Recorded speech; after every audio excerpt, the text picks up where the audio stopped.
welcome. This is a new segment I'm going to try out. I do a lot of arts and crafts. This is my workstation, and this is what I'm going to call Trendle Creations.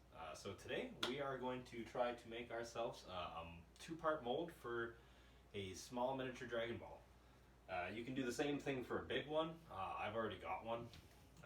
This is going to be the end product of what we're working on today. So yeah, hopefully you guys enjoy, and that this is simple enough that you can follow along. So we're going to jump right into this. Okay, first things first, we need some kind of base to make sure that none of our fluids for our molding or the clay itself is going to push through. So I'm using a piece of shimboard. You could literally use whatever, as long as it's stable and it doesn't make any kind of issues. As you can see, this is definitely within the zone of what I'm going to be using. I'm using empty tape rolls because they're about twice the size of the small Dragon Ball, which is about the size of a big cat's eye marble. So that's the size of the mold we need, because you don't want to make it exactly the size. You want to make it slightly bigger, so that way you can make registration marks and you can ensure that it has enough stability that when you go to release the mold, it doesn't break out. We need some clay. I'm pretty sure this is called plasticine clay. It's not supposed to harden. This is what we're going to be using to make the first half of our mold. So now we're going to take our clay and we're going to work this into our outstanding base here. Doesn't have to be pretty, we're just filling up space.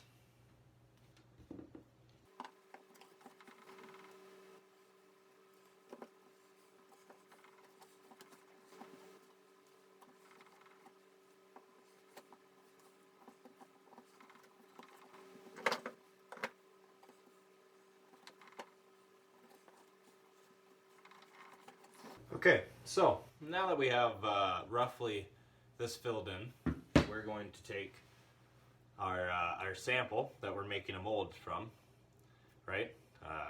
This is one that I've already made, so I can ensure that this is what I want to make in the future. So we're going to set this guy right there, dead smack in the middle, and we are going to ensure that this falls pretty much center for where that is on the mold. I don't know if you can see that properly, but where the line on that ball is in the middle, okay, that is going to be where we have our Dragon Ball. So now that we have that in place, we can take some more clay and we can smoothen out the areas around it, because this is a very important part for making our mold proper.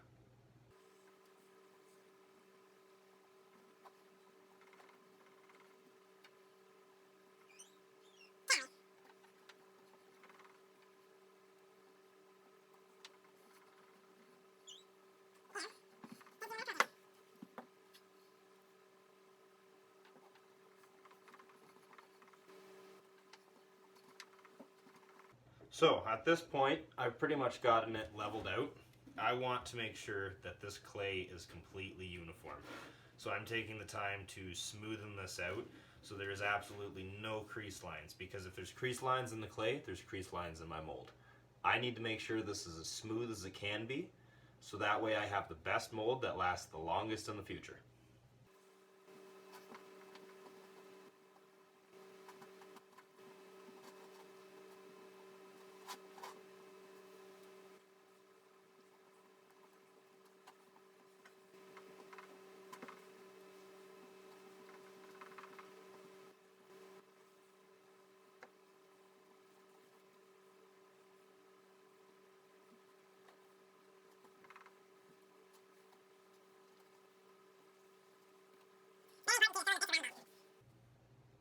As you can see there is very small pit marks, okay? If I don't fill that in, again, very bad thing.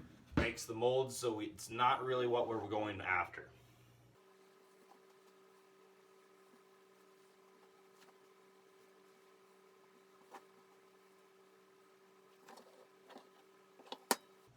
Okay, Now that I've gotten this filled out and it's pretty much level, now I need to level out the edges around the side of the ball to ensure that the ball itself is going to be flat around the sides. There's not going to be any pour outs because it's uneven. And this also ensures just the quality of the thing that comes out when you pour it. Now, thankfully, I have these clay tools here. So, we are going to take this guy, and we're just going to smooth out the edges.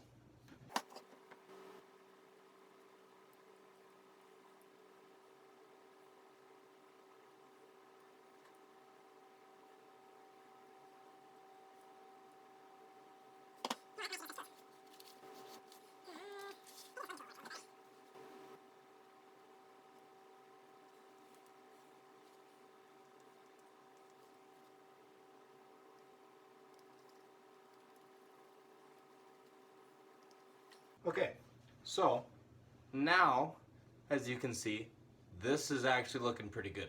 And we have it smooth all the way around the ball. Now we're just going to smooth out it again one more time to make sure that this is going to be a good product.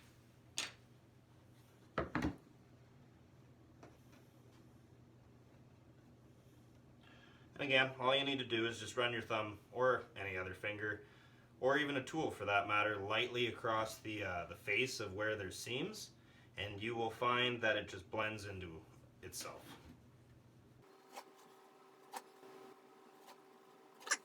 So, as you can see now, this looks a lot cleaner. I can guarantee that this mold, I'll get at least 20 to 30 of these out, and I will be happy with that.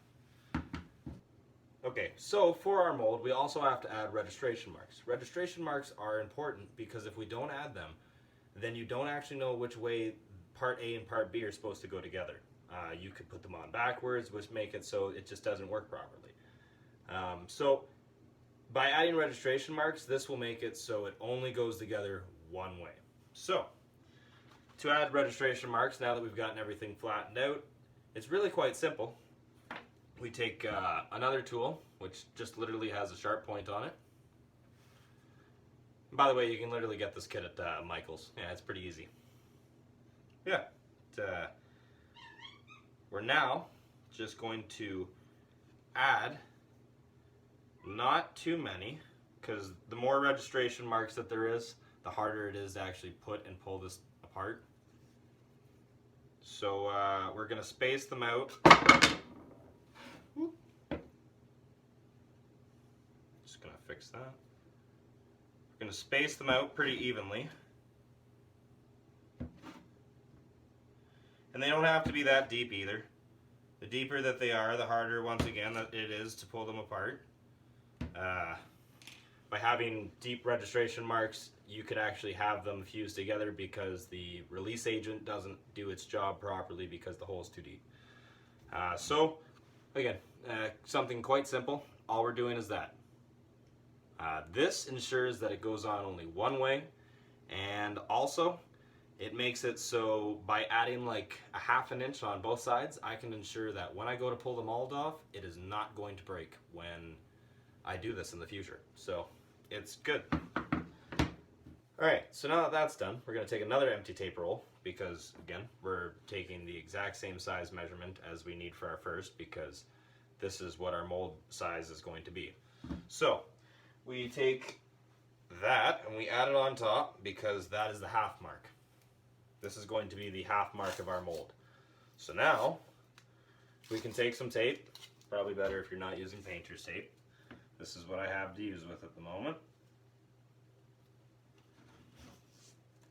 And we're just going to go around that. Now, the molding agent I use itself is actually pretty thick, so I don't have to worry about this seeping out. I'm doing this just to ensure that it's going to be pretty straight, right? Yeah, we want this to be looking good as well as doing its job correctly. So, alright, so we're going to be using some smooth-on products. This is Platinum Cure Agent 945. It is pretty good. It has a viscosity of, I believe, 30 to 35. Now this has a very good scale for how hard and firm it is. As you can see, these are made from the same thing. It's actually pretty hard to bend these. Now, depending on the mold that you're doing and what you're actually making a mold from, you want to use, I would have to thicken this up or I'd have to make this a little bit thinner. In this circumstance, I'm using this, my test example, to show if I made a mold around this because it's a ball, when I go to pull it off, it doesn't have to be that soft because there's not really that many, there's not that many details in this. It's a spear, right? Whereas, say I had, I don't know, a mask with a bunch of intricate little designs, I'd need something that was a lot thinner so that way when I go to pull it off, it doesn't rip. So, now, we are going to take our mixing cup, and this is a 1-to-1 ratio, which is actually pretty easy. So, looking at this, I'm going to need about 200 milliliters. So I'll mix that up now. But before I do, we also need to add mold release agent to our soon-to-be mold, so that way when we pour this on, it hopefully doesn't fuse to the clay. Now, thankfully, Smooth On also sells a very good line of products that add mold release agents. So yeah, we're going to just shake this and give it a little bit of a spray. You don't need to lather this on, just a little spray will do.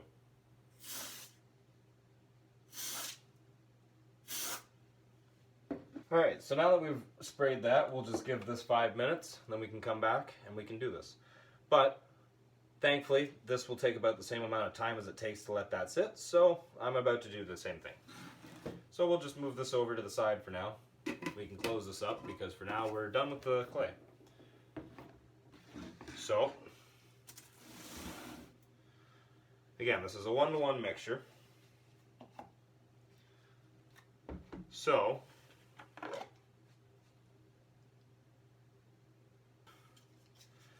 and we're just going to mix that up. Now this is pretty thick, so this will take a couple minutes here of mixing. You want to make sure that you mix this quite thoroughly. That way the mixtures apply properly and you don't have separation. A good example of that is if you notice on this mold, it has slight separation. I could have mixed that slightly better.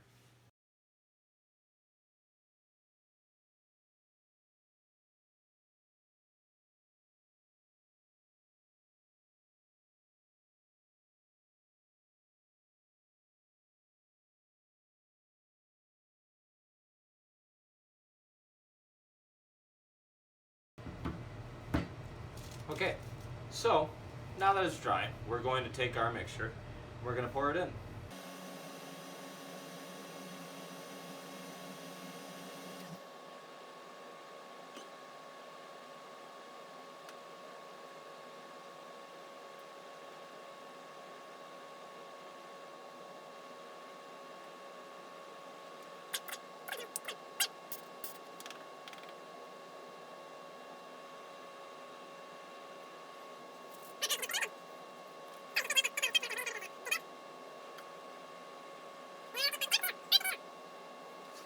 So, as you see, I'm working in the basement and I also have a cat. 2 of them actually. So, to ensure that this doesn't get dirt and or hair put into it, I'm going to put a lid onto this for its own safety. So, while we wait for this to dry, I'm going to cap this off and we'll come back to check this off. Alright, so now that our mold is hard, we're able to take this off of our base and we will just take off this clay.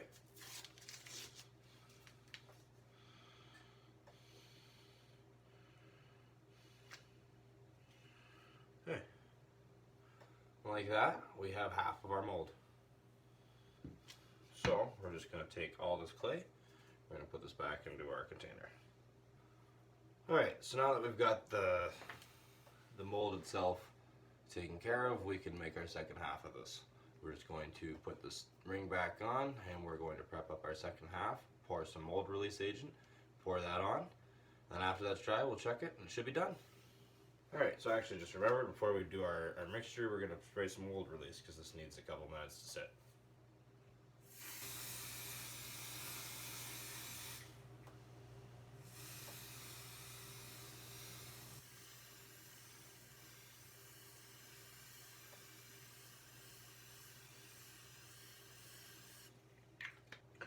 Ooh, so I just remembered, I'm a little late on this, but you might not be.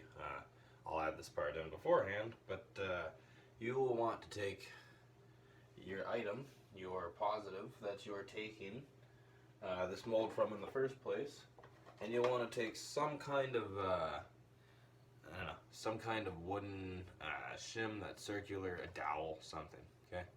That's what I'm using in this circumstance.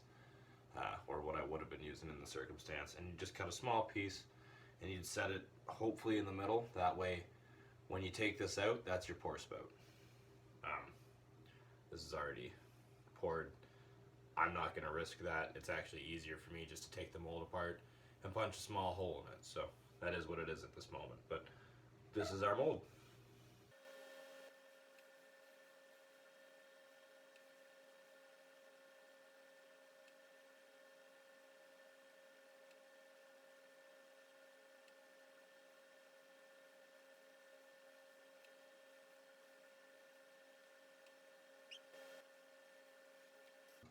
Alright, so we're just going to seal this off because, again, I have cats and I'm working in the basement. I don't want anything in this. Probably best you do this too, just so that way you have a clean mold and you know that there's no debris that got in this.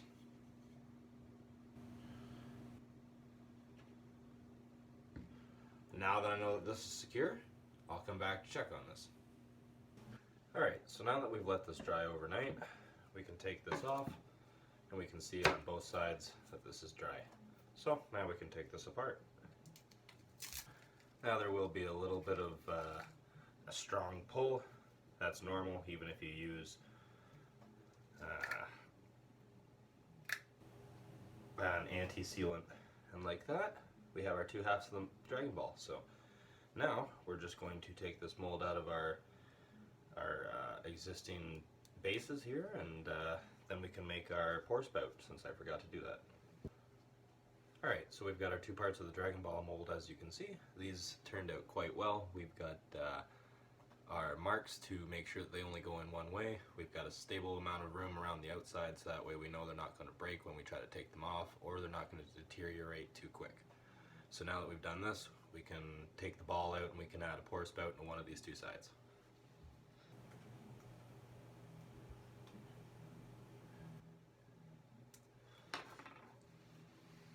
Alright, and like that, we now have a pour hole into our mold. Again, had I used a dowel and remembered that, that would have just been as simple as pulling that out off of the ball as soon as it was done. But this is now our complete mold, and as I said, it only goes in one way, which is this way. So now in the future, I now have a Dragon Ball mold, which, as a final thing before I'm done, take just a tiny bit of paint so I can remember which way this goes, and mark it like that. It's simple. That way, I know that these lines have to meet each other. Doesn't have to be pretty. Okay, but like that, this is a Dragon Ball mold. Alright, so this is our two-part Dragon Ball mold. This is the end product. Hopefully this wasn't too hard for you guys to actually follow, and if you did enjoy this, be sure to follow up in the next week. I plan on making some Dragon Balls with this mold, and I will show off that process. So, bye for now. Hope you all enjoyed, and yeah, have a good day.